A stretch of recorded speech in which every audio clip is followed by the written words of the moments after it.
ಹರೇ ಶ್ರೀನಿವಾಸ. ಸೀತಾ ವಿವಾಹ. ಶಿವನ ಬಿಲ್ಲನೆ ಮುರಿದನು ಶ್ರೀರಾಮನು ತವಕದಿಂದಲೇ ತಾನು. ಶಿವನ ಬಿಲ್ಲನ ಮುರಿದ ತವಕದಿಂದಲೇ ಬಂದು ಸನಕಾದಿ ಒಂದೆನು ಭುವನಾಧಿಪತಿಯೋ. ಶಿವನ ಬಿಲ್ಲನ ಮುರಿದನು ಶ್ರೀರಾಮನು ತವಕದಿಂದಲೇ ತಾನು. ಮಿಥಿಲಾ ಪಟ್ಟಣದಿ ರಾಜನು ತಾನು ಮೈಥಿಲಿ ವಿವಾಹಕ್ಕೆಂದು ಶಿವನ ಬಿಲ್ಲನಿಟ್ಟು ಮುರಿದ ಶೂರನಿಗೆ ಮಗಳ ಕೊಡುವನೆಂದು ಪ್ರಕಟಿಸಿದನು. ವೀರಾದಿ ವೀರರೆಲ್ಲ ಬಂದರು ಅಲ್ಲಿ ಶೂರಾದಿ ಶೂರರೆಲ್ಲ ಭಾರಿ ಉತ್ಸಾಹದಿಂದ ಬಿಲ್ಲನೆ ಎತ್ತಲು ಕದಲದಂತಿದ್ದಿತು ಬಿಲ್ಲು ತನಗ.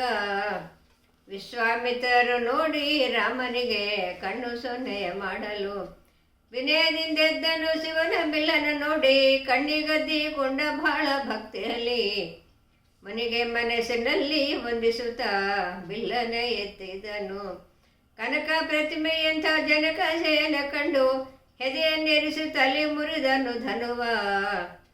ಜಯ ಜಯ ಜಯವೆಂದರು ಜನರು ಬಹಳ ಹರ್ಷದಿಂದಲೇ ಕುಣಿದು ಸುರರು ಪುಷ್ಪದ ವೃಷ್ಟಿ ಸುರಿಸುತ್ತಲಿರಲು ಸರಸದಿ ಬಂದಳು ನಾರಿ ತಾನಾಗ.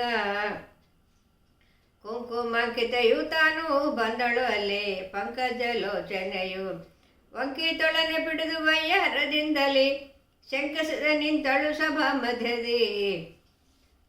ತಲೆಯ ತಗ್ಗಿಸಿ ನಿಂತಳು ಸೀತೆಯು ತಾನು ಜನಕದ ಬಂದನಲ್ಲೇ ಮಗಳ ಕೈ ಬಿಡಿದು ಶ್ರೀರಾಮಗೆ ನಮಿಸಲು ಕಜ್ಜಮಾಲೆಯುತ ಹಾಕಿ ನಿಂತಳು ತಾನು.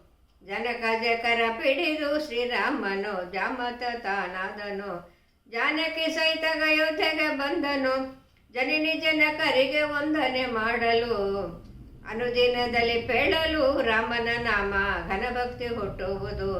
ಇನಕುಲ ತೇಜನು ಮಧ್ವೇಶ ಕೃಷ್ಣನು ಒಲಿವನು ನಮಗೆ ವೈರಾಗ್ಯ ನೀಡುವನು. ಒಲಿವನು ನಮಗೆ ವೈರಾಗ್ಯ ನೀಡುವನು. ಶಿವನ ಬಿಲ್ಲನೆ ಮುರಿದನು ಶ್ರೀರಾಮನು ತವಕದಿಂದಲೇ ತಾನು. ಶಿವನ ಬಿಲ್ಲನೆ ಮುರಿದ ತವಕದಿಂದಲೇ ಬಂದು ಸನಕಾದಿ ಒಂದೆನು ಭುವನಾಧಿಪತಿಯು. ಶಿವನ ಬಿಲ್ಲನೆ ಮುರಿದನು ಶ್ರೀರಾಮನು ತವಕದಿಂದಲೇ ತಾನು. ಹರೇ ಶ್ರೀನಿವಾಸ.